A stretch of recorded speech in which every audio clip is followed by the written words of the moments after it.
commissioning of the marine fuel station at Point Wharf is being described as a historic occasion.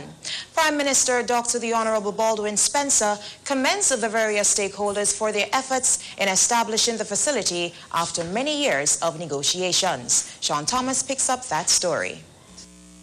Fishermen in Antigua and Barbuda are pleased that the service station is finally a reality.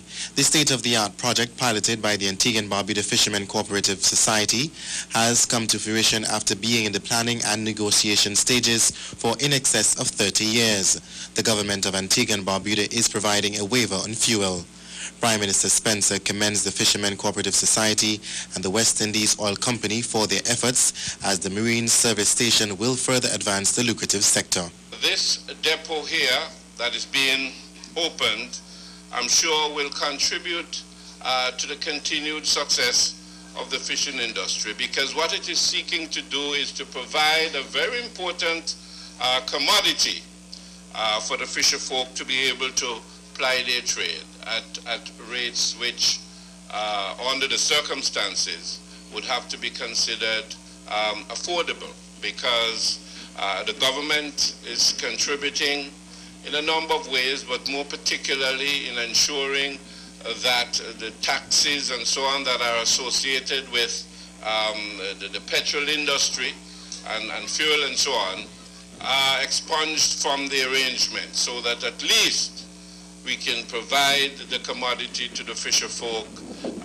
at a more affordable rate. In addition to that, I think the West Indies Oil Company ought to be commended highly, because without their involvement and their arranging to install the facility and to work with the cooperative to ensure that you get something that is good and viable and workable over time, without their input and their involvement, and also their contribution to this effort, we would not have been here today. So I want to particularly thank the West Indies Oil Company.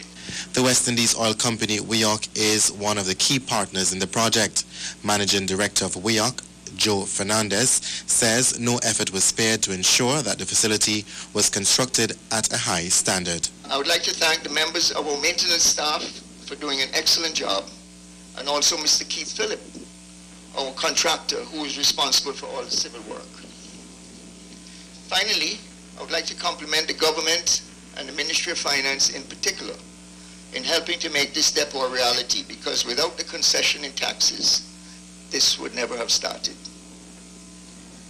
This concession, which would translate to cheaper fuel to the registered members of the co-op, provides the encouragement for the fisher folk to support the co-op, and will also be a tremendous boost to the fishing industry in Antigua and Barbuda. In closing, I can only urge the members of the co-op to adhere to the rules and regulations in place, especially where it concerns the purchase of fuel. It is imperative that the co-op maintain strict controls to ensure that the purchase of duty-free fuel is not abused.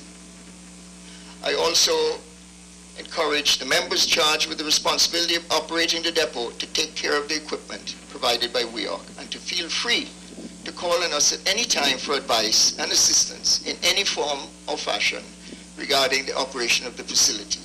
Construction work started in the last quarter of 2011 and cost in the region of 300,000 Eastern Caribbean dollars.